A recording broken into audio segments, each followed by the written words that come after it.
मरने के बाद कोई भूत क्यों बन जाता है? क्या आपने कभी रात के वीराने में इन्हें महसूस किया है? ऐसी भटकती अतृप्त आत्माओं के चुंगल में फंसे आदमी का क्या हाल होता है? भूखा प्यासा, बदले की भावना लिए, क्रोध, द्वेष, लोभ, वासना आदि इच्छाएं और भावनाएं मन में लिए मरने वाला शख्स अवश्य ही वो भूत बनकर भटकता है।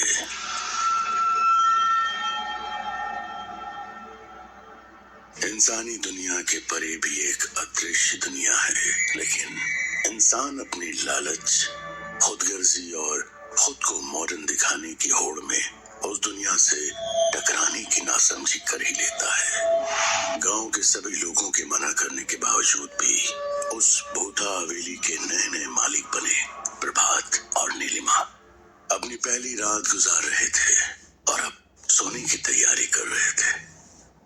प्रभात इस वक्त नॉवेल पढ़ने में बिजी था और वैसे भी 21st सेंचुरी में प्रभात जैसा एक मॉडर्न बिजनेसमैन ऐसी भूत प्रेत की लॉजिकल बातों पर कहाँ यकीन करने वाला था। इतनी बड़ी जमीन, वो भी इतने सस्ते दामों में हासिल कर लेने और अपनी फैक्ट्री स्टैब्लिश कर लेने के बाद प्रभात को अपनी बिजनेस स्किल्स और कॉन्टैक्ट्स पर गर्व हो रहा था। वीरानगढ़ एक ऐसी श्रापित और मनहूस जगह थी कि जहाँ के किसान जी तोड़ मेहनत के बाद भी मुट्ठी भर अनाज में अपना घर चलाने को मजबूर थे। अगर फसल अच्छी हो जाती तब भी किसानों के हिस्से में थोड़ा ही आ पाता था, बाकी अपने आप सड़ जाता था या उसमें आग लग जाया करती थी। उस गांव के राज बाहर की दुनिया में उजागर करने वाला आज तक कोई भी सही सलामत बचा नहीं। गांव को लेकर गांव के लोगों का गांव छोड़कर जाने का मतलब भी असमय दर्दनाक मौत को गले लगाना ही था। मिस्टर भारद्वाज उस फैक्ट्री की जमीन के साथ साथ ही अब वीरानगढ़ के उस रहस्यमय हवेली के भी मालिक बन चुके थे। उस हवेली के हर कमरे में बड़े बड़े झूमर लगे हुए थे, तलवारें और ढाल दीवारों पर जहां तहां टंगी हुई थी।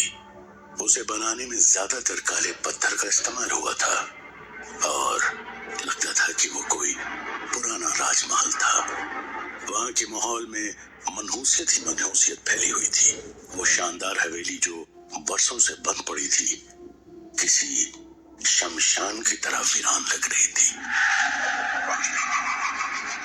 100 से ज्यादा कमरों वाली उस हवेली में सैकड़ों राज दफन थे। प्रभात, क्या तुम्हें नहीं लगता कि यहाँ सब कुछ बहुत अजीब है? मैंने गांव वालों के मुंह से भूत प्रेत की बातें सुनी हैं, मुझे बहुत डर लग रहा है। नीलिमा ने अपने पति से कहा। हंसते हुए प्रभात ने कहा, नीलिमा, तुम कब से इन दकियानूसी बातों को सच मानने लगी?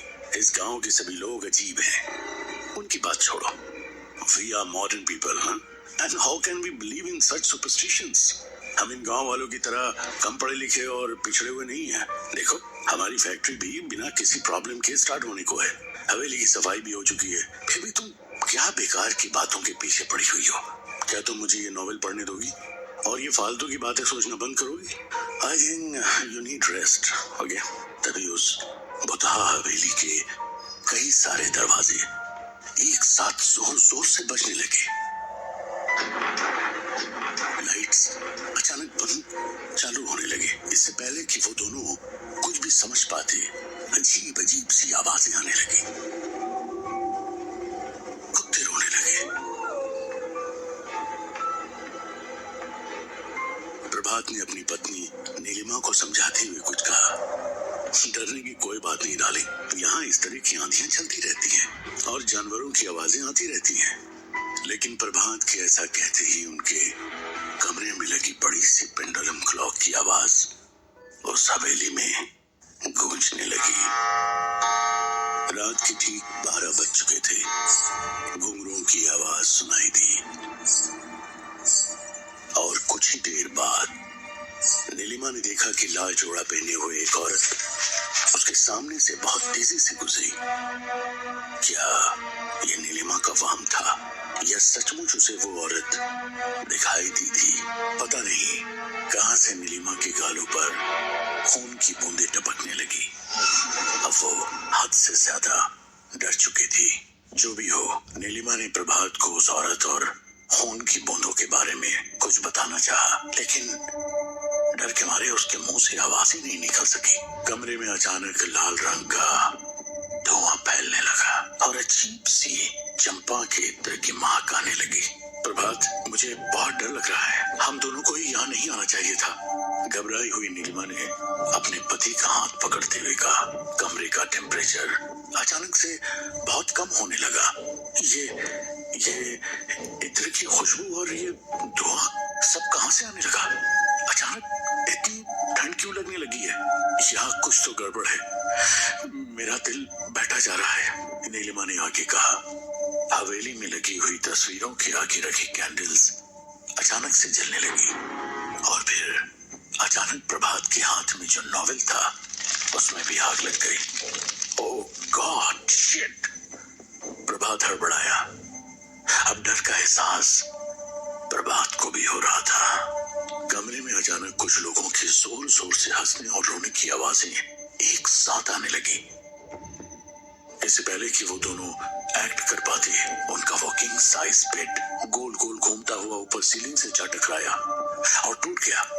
जोर से धड़ाम की आवाज आई। नीलिमा और प्रभात दोनों ही करीब 20 फीट की ऊंचाई से जमीन पर गिर पड़े थे।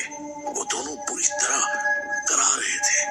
नीलिमा की कमर में चोट आई थी और जबान पर दांत टकराने की वजह से मुंह से खून निकलने लगा था।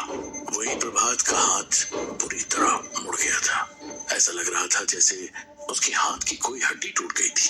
उसकी पीठ पर भी चोट आई थी, वो भी बुरी तरह तड़प रहा था। इसी बीच उनके कमरे में रखे फर्नीचर और बाकी चीजें सब एक एक करके हवा में उड़ने लगी। उन दोनों के दर्द से रोने की आवाज के साथ साथ कमरे में कई लोगों की हंसने की आवाजें जोर जोर से गूंजने लगी। ये सब देखकर दोनों की रूह कांप गई और बिना देर किए वे दोनों लड़खड़ाते हुए कमरे के बाहर भागे और दरवाजा खोलते ही बड़ी से मकड़ी के जाल में दोनों उलझ गए। नीलिमा और प्रभात मदद के लिए जोर जोर से चिल्लाने लगे। कोई हमारी मदद करो, help help please, help us. वो लोग इतनी रात में चिल्लाने के अलावा कर भी क्या सकते थे? वीरानगढ़ में मोबाइल नेटवर्क भी बहुत पुअर था, इसलिए वे लोग अपनी आवाज भी बाहर नहीं पहुंचा सकते थे। प्रभात, अगर हमें कुछ हो गया तो हमारे बच्चे सिद्धार्थ का क्या होगा? और हमने तो उसे कुछ बताया भी नहीं है। डर से कपकपाती रोती हुई नीलिमा ने अपने पति से कहा, ये सारी बातें बाद में करते हैं नीलिमा, पहले अपनी जान बचाओ और यहाँ से भागो।